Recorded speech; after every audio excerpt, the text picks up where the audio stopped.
الحمد لله رب العالمين، والصلاة والسلام على سيد الأنبياء والمرسلين وعلى آله وأصحابه أجمعين. أما بعد، فأعوذ بالله من الشيطان الرجيم. بسم الله الرحمن الرحيم. ومن أحسن قولا ممن دعا إلى الله وعمل صالحا وقال إنني من المسلمين. وقال رسول الله صلى الله عليه وسلم: عجبا لأمر المؤمن، إن أمره كله له خير، وليس ذلك لأحد إلا للمؤمن. إن أصابته سراء شكر فكان خيرا له، وإن أصابته ضراء صبر فكان خيرا له. وقال رسول الله صلى الله عليه وسلم: إن الله لا ينظر إلى صوركم وأموالكم ولكن ينظر إلى قلوبكم وأعمالكم. وقال رسول الله صلى الله عليه وسلم: جددوا إيمانكم. قيل يا رسول الله وكيف نجدد إيماننا؟ قال: أكثروا من قول لا إله إلا الله. وقال رسول الله صلى الله عليه وسلم: فاسألوا الله أن يجدد الإيمان في قلوبكم، أو كما قال عليه الصلاة والسلام. میرے محترم دوستو، بزرگوں اور بھائیوں، اللہ جل جلالہ کائنات کے ہر ذرے اور ہر فرد کے خالق و مالک ہے.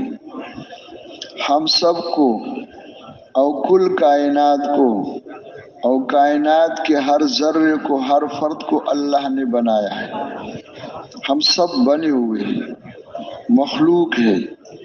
بنانے والا اور خالق ایک ہے، اللہ جل جلالہ وحدہ لا شریک لہ.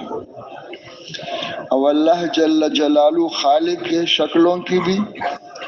زمین، آسمان، انسان، جنات، فرشتے، جتنے شکلیں آنکھوں سے دکھائی دے رہا ہے. اور ان شکلوں کے اندر جو خاصیت ہے، ان کے اندر جو تاثیر ہے، نفع نقصان ہے، یہ بھی اللہ کی مخلوق ہے، ان کے ذاتی نہیں ہے.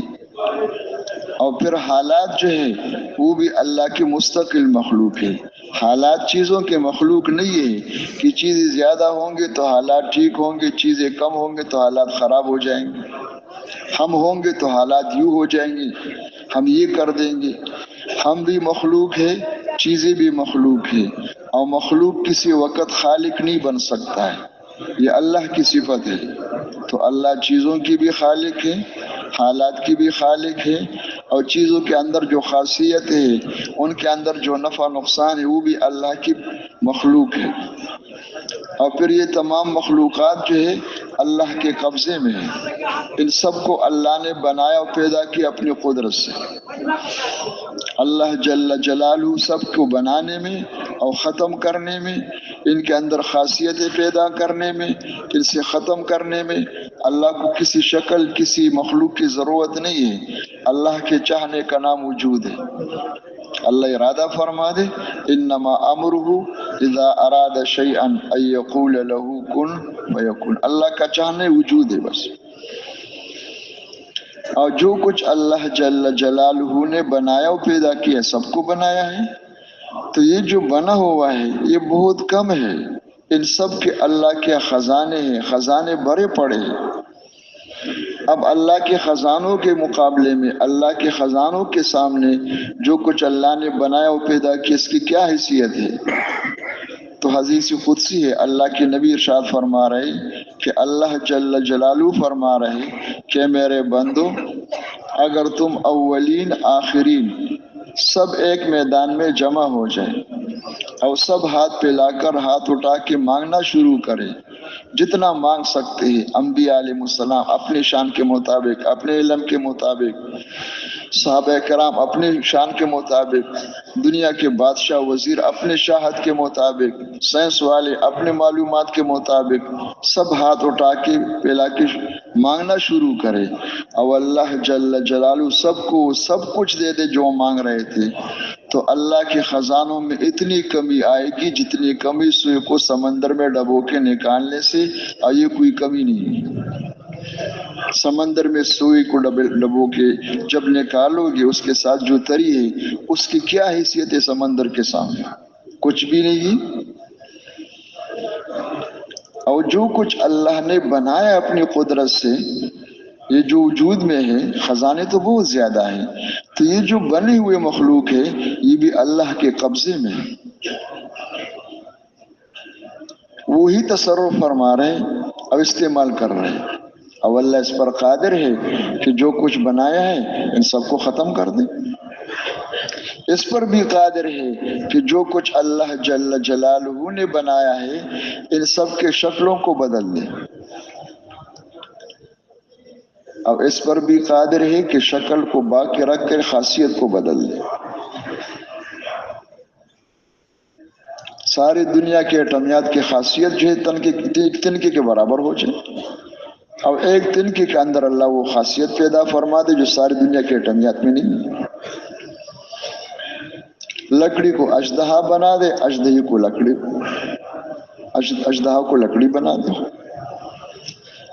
اور صرف قصہ ماضی نہیں ہے کہ ایک دفعہ ہوا تھا موسیٰ علیہ السلام کے زمانے میں، جتنے بنے ہوئے شکلیں ہر زمانے میں، حکومت کی شکلیں ہوں، مال کی شکلیں ہوں، بجلی کی شکلیں ہوں، گیس کے ہوں، آسمان زمین درمیان میں جتنے بنے ہوئے شکلیں، ان سب کا یہ حال ہے کہ سب اللہ کے قبضے میں ہے، ان سب کو اللہ بدل سکتے ہیں، شکلوں کو بھی اور خاصیتوں کو بھی۔ انسان کو اپنے سر کے آنکھوں سے جہاں جہاں زندگی بننا دکھائی دیتا ہے، تعمیر نظر آتا ہے، اللہ اس پر قادر ہے کہ اسی کے اندر زندگی بگاڑ دے، وہی سے تخریب لا کر کے دکھا دے۔ اور جہاں جہاں انسان کو تخریب دکھائی دیتا ہے، زندگی کا بگڑنا دکھائی دیتا ہے، اللہ اس پر قادر ہے کہ اس کے اندر زندگی بنا دے۔ ابراہیم علیہ السلام کی زندگی کہاں بنائی؟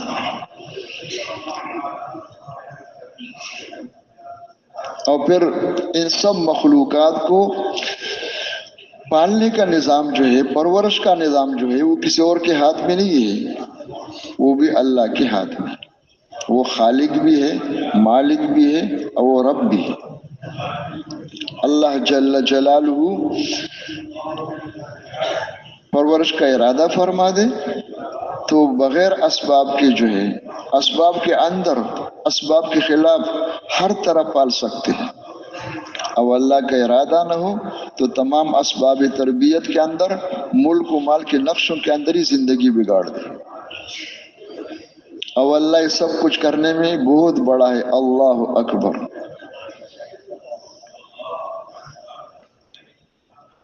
اور بڑا ہونے کا معنی یہ ہے کہ اللہ پاک کسی کی محتاج نہیں، وہ سمد بھی ہے۔ تو وہ اللہ جو اتنی قدرت و طاقت والا ہے، اللہ ہمیں یقین نصیب فرما دے۔ شکر ہے، تصدیق تو ہے، زبان سے بھی کہہ رہے کہ حق ہے، دل بھی کہہ رہے، لیکن محنت کی ضرورت ہے کہ یقین آ جائے۔ یقین کے مقابلے میں شک ہوتا ہے، تکذیب نہیں ہوتا ہے، تکذیب نہیں کر رہے، لیکن شک باقی نہ رہے۔ یقین کیا ہے؟ العلم التام الذی لا یکون فی ادنی شک، جس میں ذرا شک نہ ہو۔ اگر ذرا شک آ گیا تو یقین نہیں۔ تو وہ اللہ جتنی قدرت و طاقت والا ہے، اس اللہ کے ساتھ تعلق پیدا ہو جائے، یہ ہم سب کی حاجت ہے، ہم سب کی ضرورت ہے۔ اس لیے کہ کل کائنات کے خالق بھی اللہ ہے، مالک بھی اللہ ہے، متصرف بھی وہی ہے۔ جس کا اللہ کے ساتھ تعلق نہ ہو اس کی نہ دنیا بنے گی نہ آخرت بنے گی۔ یہ ہماری حاجت ہے اور ہمارے اوپر حق ہے کہ ہم اللہ کے ساتھ تعلق پیدا کرے۔ تعلق کیسے پیدا ہو؟ یعنی ہماری دلوں کا رخ بنی ہوئی مخلوق سے خالق کی طرف پھر جائے۔ انی وجہت وجہی للذی فطر السماوات والارض حنیفا وما انا من المشرکین۔ دل کا رخ اللہ کی طرف ہو جائے اور اللہ کو اپنا معبود اور مقصود بنا کر اللہ جل جلالہ کے محبت نصیب ہو جائے، دل میں اتر جائے اور ساری محبتوں پہ غالب ہو جائے۔ یہ تو ہماری آپ کی مقصدی زندگی ہے، سب منزل ہے، اور اس کے ساتھ ہم اللہ کے قدرت سے براہ راست فائدہ حاصل کرنے والے بن جائیں۔ ہم سب فقیر ہیں، اللہ غنی ہے۔ یا ایھا الناس انتم الفقراء الی اللہ واللہ هو الغنی الحمید۔ ہم سب کمزور ہیں، اللہ قوی ہے، ہمارے پاس کچھ نہیں ہے۔ جو کچھ تھوڑا بہت ہے کس کی دی ہوئی نعمتیں ہیں، لیکن اللہ کیا خزانوں کے خزانے۔ تو ہم فقیر جو ہے، ہم لینے والے ہیں، اور دینے والی ذات کون ہے؟ اللہ کی ہے۔ اب ہم اللہ کی قدرت سے، اللہ کے خزانوں سے لینے والے بن جائے، فائدہ حاصل کرنے والے بن جائے، لیکن براہ راست۔ کیا ہوتا ہے براہ راست؟ سیدھا راستہ جو ہوتا ہے وہ ہمارے بزرگ فرمایا کرتے ہیں، انگریزی کے لفظ جو ہے کہ ڈائریکٹ انڈائریکٹ نہ ہو،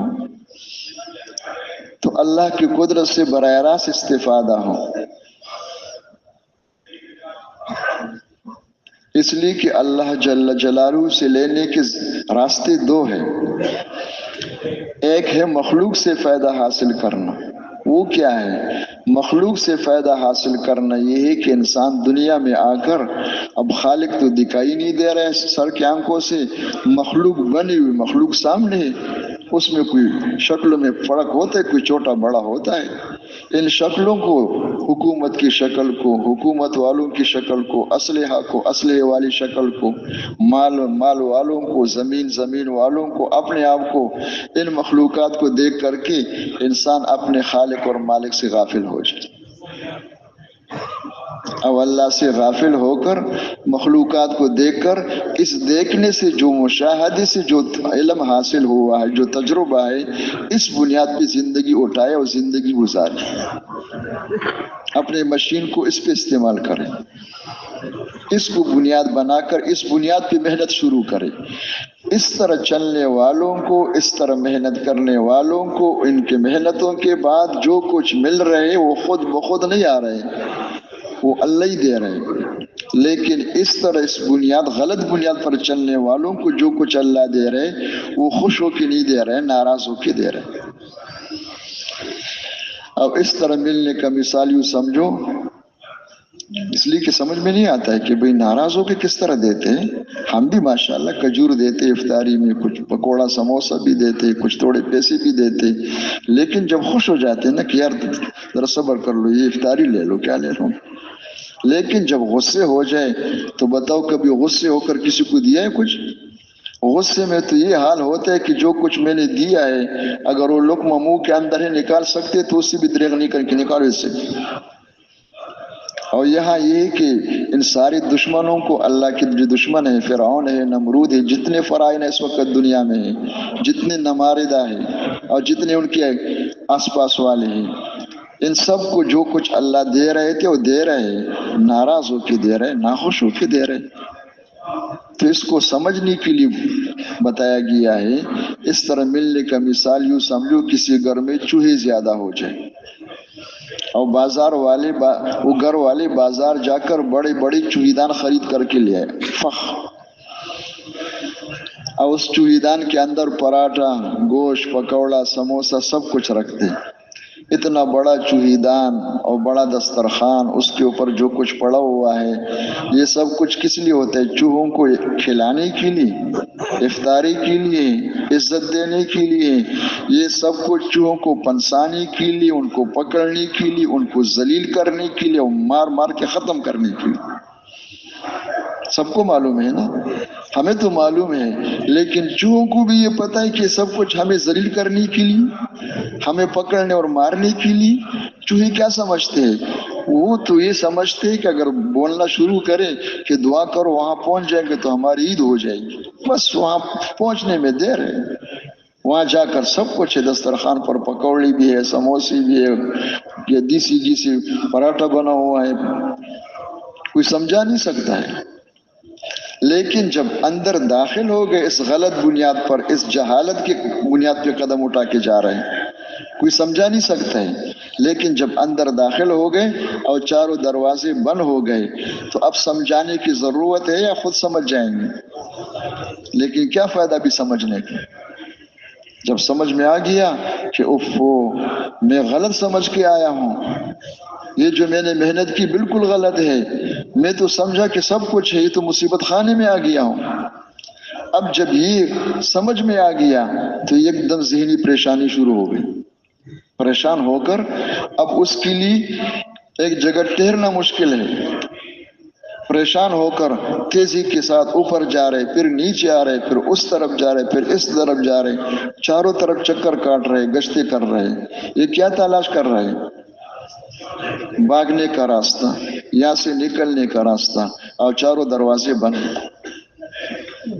سب کچھ سامنے ہے لیکن اس کے طرف دیکھ بھی نہیں رہے، منہ بھی نہیں لگا رہے، ڈر رہے۔ تو جو انسان اللہ سے غافل ہو کر، اللہ کے احکامات کو توڑ کر اس دنیا میں اس کو جو کچھ اللہ دے رہے وہ دے رہے، صحت بھی، جوانی بھی، مال بھی، دولت بھی، منصب بھی، اختیارات بھی، کرسی بھی، سب کچھ دے رہے، لیکن یہ اللہ خوش ہو کے نہیں دے رہے، راضی ہو نہیں دے رہے، ناراض ہو کے دے رہے۔ اس کا نام ہے قرآن کے اصطلاح میں فتح ابواب۔ قرآن پاک میں ارشاد خداوندی ہے فَلَمَّا نَسُوا مَا ذُكِّرُوا بِهِ فَتَحْنَا عَلَيْهِمْ أَبْوَابَ كُلِّ شَيْءٍ حَتَّى إِذَا فَرِحُوا بِمَا أُوتُوا أَخَذْنَاهُمْ بَغْتَةً فَإِذَا هُمْ مُبْلِسُونَ فَقُطِعَ دَابِرُ الْقَوْمِ الَّذِينَ ظَلَمُوا وَالْحَمْدُ لِلَّهِ رَبِّ الْعَالَمِينَ۔ اس کا مفہوم یہ ہے کہ اللہ نے ان مجرموں کو پکڑ لیا تاکہ سیدھے ہو جائیں، لیکن معمولی پکڑ سے ان پہ اثر نہیں ہوا کہ نہیں مس آباؤنا الضراء والسراء، یہ ہوتا رہتا ہے، اتفاقی چیز ہے۔ تو جب اس سے کوئی اثر ان پہ نہیں ہوا تو اللہ فرما رہے کہ ہم ناراض ہو کر پھر ہم نے ان پر ہر چیز کے دروازے کھول دیے۔ یہ وہ خطرناک معاملہ ہے، ہر چیز کے دروازے کھولنے کے تو بڑے خوش ہو گئے، اور پھر دروازے کھول کے فوراً پکڑتے نہیں۔ اللہ کے ہاتھ دیر ہے لیکن اندھیر نہیں ہے، اللہ مہلت دیتے، اللہ حلیم ہے۔ اتنی مہلت دی کہ اب اللہ کی دی ہوئی نعمتوں پر یہ تکبر کرنے لگ گئے، بہت خوش ہو گئے، اترانے لگ گئے اور اللہ سے غافل ہو گئے۔ ایک دم اللہ کی طرف سے پکڑ آئی، اخذناہم بغتۃ فَإِذَا هُمْ مُبْلِسُونَ۔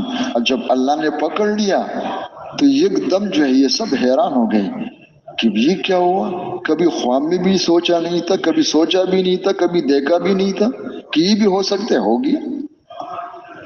یہ وہ راستہ ہے جو اس وقت دنیا میں چالو ہے۔ اس راستے پر چلنے کے لیے کسی محنت کی ضرورت نہیں، بس انسان کو اپنے حال پہ چھوڑ دو اور جو کچھ کرے کہ کوئی بات نہیں، کرنے دو، تو بڑا حیوان بن جائے گا۔ زبانوں پہ آ گیا کہ کوئی بات نہیں، کرنے دو، کرنے دو، بس۔ بنانے کے لیے تو محنت کی ضرورت ہے، بگاڑنے کے لیے کسی کی محنت کی نہیں، بکو کہ کوئی ٹھیک ہے، کرو کرو کرو۔ دیکھنے میں راستہ بہت خوشنما ہے، اس لیے کہ باہر غلط مشاہدہ ہے، جہاں کچھ نہیں ہے ان کے ہاتھوں میں دکھائی دے رہے، غلط دیکھ رہے ہیں، اور اندر چھپا ہوا دشمن موجود ہے، نفس ہے، وہ اس دشمن پیچھے سے دھکے دے رہے کہ چلو، تو دیکھنے میں بہت آسان ہے، 100% نفس کے موافق ہے، لیکن انجام کے اعتبار سے بہت خطرناک ہے، تباہی بربادی کا راستہ دنیا آخرت دونوں جہان۔ اور قدرت سے براہ راست استفادہ کیا ہے، قدرت سے براہ راست استفادہ ہی کہ انسان سب سے پہلے اپنے خالق اور مالک کو پہچانے، اور خالق اور مالک کا پہچان زبان سے اور قلم سے نہیں ہوتا ہے کہ چند جملے یاد ہو گئے کہ اللہ خالق ہے، اللہ مالک ہے، اللہ رازق ہے، کچھ لکھ لیا کاپی میں رکھ دیا، سمجھا کہ میں عارف باللہ بن گیا۔ کیا بن گیا؟ خالق اور مالک کا پہچان جو ہے اس کی استعداد و صلاحیت انسانی دل کے اندر اللہ نے رکھی۔ جب انسانی دل جو ہے نور ہدایت سے، ایمان کی روشنی سے بھر جائے تو اس روشنی میں جو ہے بصیرت کے ساتھ یہ انسان پھر سمجھ کے بولتے کہ اللہ کون ہے۔ اس سے پہلے لفظ ہوتا ہے، تکیہ کلام ہوتا ہے، بغیر سمجھے بولتے رہتے۔ تو سب سے پہلے اپنے خالق اور مالک کو پہچانے، اور جو خالق اور مالک کو پہچان لے گا تو کسی اور کو معبود نہیں بنا سکتا ہے۔ اللہ کو معبود بنائے، اللہ کو مقصود بنا کر، اور پھر بندہ بن کر کے ہر حال میں یہ دیکھنا ہے کہ اس وقت میرے بارے میں رب کا حکم کیا ہے۔ ہمارے یہاں جو علم و ذکر ہے، علم سے کیا چاہتے ہیں؟ علم سے ہم یہ چاہتے ہیں، حضرت فرمایا کرتے تھے کہ ہمارے اندر تحقیق کا جذبہ پیدا ہو جائے، ہر وقت ہم اس تحقیق میں لگے رہے کہ میں اس وقت میرے رب مجھ سے کیا چاہتے ہیں، ہر وقت، اور جو اللہ چاہتے ہیں، جو اللہ کا حکم ہے اس میں لگنا۔ تو اس طرح چلنے والوں کو اور اس بنیاد پر محنت کرنے والوں کو اللہ دے رہے، ان کو بھی دے رہے، ان کو بھی دے رہے، ان کو ناراض ہو کے دے رہے اور ان سے خوش ہو کے، ان کو راضی ہو کے دے دیں، خوش ہو کے دے رہے اور راضی ہو کر دے رہے۔ کس لیے؟ زندگی بنانے کی، عزت دینے کے لیے، راحت دینے کے لیے۔ اور اگر کبھی ان کو کچھ بھی نہ دے صحیح چلنے والوں کو، تو نہ دینا بھی زندگی بنانے کے لیے ہوتا ہے۔ اللہ قادر مطلق ہے، دنیا کی چیزیں دے کر زندگی بنا دے، سب کے سروں پر بٹھا دے، اور سب کے بغیر اپنے قدرت سے بٹھا دے۔ کہ دو راستے ہیں، بلکہ یوں سمجھو کہ جہاں جہاں ہم سب ہے، سارے انسان جس جگہ پہ ہے وہ سارے دو پنجرے ہیں، ایک چوہوں والا پنجرا ہے، ایک طوطے والا ہے۔ چوہے والے پنجرے میں جو کچھ ہوتا ہے وہ ان کی زندگی بنانے کے لیے نہیں ہوتا ہے، ان کو ختم کرنے اور ذلیل کرنے کے لیے ہوتا ہے، ناراض ہو کے ہوتا ہے۔ اور چوہوں کے پنجرے، طوطے کے پنجرے میں جو کچھ رکھ دیتے ہیں خوش ہو کر، اس کو کھلانے کے لیے، اس کو خوش کرنے کے لیے۔ وہ ایک دفعہ ہمارے ملک کا سب سے بڑا شہر ہے، وہاں کچھ بات کرنے کا موقع ملا تو وہ بڑے بڑے سارے وہاں جمع تھے۔ اس کے بعد ایک دوسرے کو دیکھ رہے تھے، ہنس رہے تھے کہ ہمارے تو دو دو کوٹھیاں یہاں موجود ہیں، لیکن پتہ نہیں کہ ہمارے یہ بنگلے جو ہے چوہے والے ہیں یا طوطے والے ہیں۔ اس پہ غور کرنے کی ضرورت ہے کہ اللہ نے ہمیں دیا تو ہے، راضی ہو کے دے رہے یا ناراض ہو کے دے رہے؟ اگر ناراض ہو کے دے رہے تو بربادی کا سبب ہے، تباہی کا ہے، انتظار کرو کہ پکڑ کب آئے گی۔ تو اللہ پاک کی قدرت سے ہم براہ راست پیدا حاصل کرنے والے بن جائے، اس کا نام ہے صراط مستقیم۔ اب اس کے لیے کیا کریں؟ اس طرح بننے کے لیے چاہتے تو ہم سب ہیں، لیکن چاہنے پر نہیں ہے۔ اس کے لیے حضرت محمد صلی اللہ علیہ وسلم اللہ کی طرف سے طریقے لے کر کے آئے کہ جو شخص اللہ کے ساتھ اپنا تعلق پیدا کرنا چاہتے ہیں اور اللہ کی قدرت سے براہ راست لینا چاہتے تو راستہ ایک ہے۔ وہ کیا ہے کہ اپنے اس جسم کو، اپنے اس مشین کو، انسان عمل کی مشین ہے، اس کو ان طریقوں کے مطابق استعمال کرنا سیکھ لے جو اللہ کے نبی لے کر کے آئے۔ ان طریقوں کے مجموعے کا نام دین اسلام ہے۔ دین کسی تقریر کا نام نہیں ہے، کسی بلڈنگ کا نام نہیں ہے، کسی خاندان کا نام نہیں ہے، وہ طریقہ زندگی ہے۔ اس مشین کے استعمال ہونے کے وہ طریقے، وہ دین ہے، اس کے خلاف استعمال ہونے کا نام بھی دین ہے۔ اور شکر ہے کہ اللہ کے نبی جو طریقے لے کر کے آئے وہ سب کچھ محفوظ ہے۔ کہاں؟ قرآن و سنت میں سب کچھ محفوظ ہے۔ ضرورت اس بات کی کہ ہر انسان ہم میں سے محنت کر کے اپنے اس مشین کا استعمال اس کے مطابق کر لے۔ یہ لکھنے سے نہیں ہوتا ہے، نہ سننے سے ہوتا ہے، یہ سیکھنے سے ہوتا ہے۔ تو اللہ کے نبی طریقے لے کر کے آئے، جب وہ طریقے زندگیوں میں آئیں گے، اور زندگی میں آنے سے مراد ان کا یاد کرنا اور اسپیکر میں بولنا نہیں ہے، زندگی میں آنے سے مراد یہ ہے کہ ایک انسان محنت کر کے اپنے مشین کو صحیح استعمال کرنا سیکھ لے۔ بطور مثال میں عرض کر دیتا ہوں، یہ مشین جو ہمارے پاس جسم ہے، یہ کس نے بنا کے ہمیں دیا ہے اور کہاں بنا کے دیا ہے؟ 3 تاریکیوں کے اندر، اور بنا کر کے پھر ہمیں کسی کے محتاج نہیں بنا کہ جاؤ تیل ڈالو اس کے اندر اور بجلی لگاؤ اس کے اندر اور گیس ڈالو تب چلے گا ورنہ نہیں چلے گا۔ پھر اللہ نے اپنے قدرت سے روح ڈالی ہے، جب تک روح موجود ہے یہ انسانی مشین چلے گا، چاہے جتنے ٹکڑے ٹکڑے کرو، جب تک فرشتہ نہیں آئے گا روح لینے کے لیے یہ ختم نہیں ہو سکتا۔ فرشتہ آ جائے گا تو انشاءاللہ کیا ہے، تخت شاہی پر بیٹھ کر کے بھی ختم ہو جائے گا۔ تو اب ہمارے ذمے کس کا استعمال سیکھ لے۔ مثلا بطور مثال، یہ 2 آنکھ کس نے دی؟ ہمیں اللہ نے دی، اور دونوں آنکھ اللہ نے کس لیے دی ہے؟ صحیح استعمال کرنے کی۔ یہ میں جلدی اس لیے بول رہا ہوں کہ درمیان میں اگر میں سانس بھی لوں نا تو شاید کہتے کہ دیکھنے کی۔ اللہ نے 2 آنکھ دیے ہیں جانوروں کو، گائے ہے، بھینس ہے، بلی ہے، چوہا ہے، پرندے ہیں، ان کو بھی 2 آنکھ دیے دیکھنے کے لیے، ان پر کوئی پابندی نہیں ہے، جہاں دیکھے جس طرح دیکھے۔ لیکن انسان اشرف المخلوقات ہے، اس انسان کو اللہ نے 2 آنکھ دیے صحیح استعمال کرنے کی۔ صحیح استعمال کیا ہوتا ہے؟ وہ اللہ کی کتاب میں کیا ہے؟ کبھی حکم ہوتا ہے کہ اوپر دیکھو، کبھی ہوتا ہے کہ نیچے دیکھو، کبھی حکم ہوتا ہے کہ دیکھو، کبھی کہتے ہیں مت دیکھو۔ یہ سیکھنا ہے، اسی کا نام دین ہے نا، یا تقریر کرنے کا نام دین ہے۔ اور اگر یہ سمجھ میں آ گیا تو باقی اعضاء جوارح کا بھی یہ حال ہے، باقی پرزی بھی لے لو۔ زبان کس نے دی ہے؟ اللہ نے دی ہے بنا کر کے، کس لیے؟ صحیح استعمال کرنے کے لیے، 24 گھنٹے اس زبان کا استعمال ٹھیک ہو جائے۔ ہاتھ پیر کس نے دیے؟ اللہ نے دی، سر سے لے کر پیر کے ناخن تک، یہ پورا جسم خود ہی آپ کو معلوم ہے۔ یہ سب کچھ اللہ نے بنا کر دیے صحیح استعمال ہونے کے لیے، اور صحیح استعمال وہ ہے جو قرآن و حدیث میں ہے، قرآن و سنت میں۔ اب یہ ہمارا نکلنا جو ہے اس لیے ہے کہ مشین تو اللہ نے مفت دے دیا ہے، بغیر پیسوں کے دے دیا ہے، اس کے اندر روح بھی ڈال دی ہے، لیکن دین مفت میں نہیں ملے گا۔ اس کا صحیح استعمال ہونا، اس پہ جان بھی لگاؤ، مال بھی لگاؤ، وقت بھی لگاؤ۔ دین سیکھنے سے آتا ہے، سننے سے نہیں آتا ہے۔ اس زمانے میں دین سیکھنے کا رواج نہیں ہے، زیادہ سے زیادہ کوئی لکھنے کا ہوتا ہے، کوئی سننے کا ہوتا ہے، سمجھتے کہ دین اس طرح آ جائے گا، کیا آ جائے گا بھائی؟ دین سیکھنے سے آتا ہے، اور دنیا کی تمام چیزوں کے لیے حال ہے۔ معمولی چیز جو ہے، روٹی پکانا سننے سے آتا ہے یا سیکھنے سے آتا ہے؟ جس نے 20 سال سنا ہے لیکن خود کبھی سیکھا نہیں، تو کیا ایک روٹی پکا کے دکھا دو؟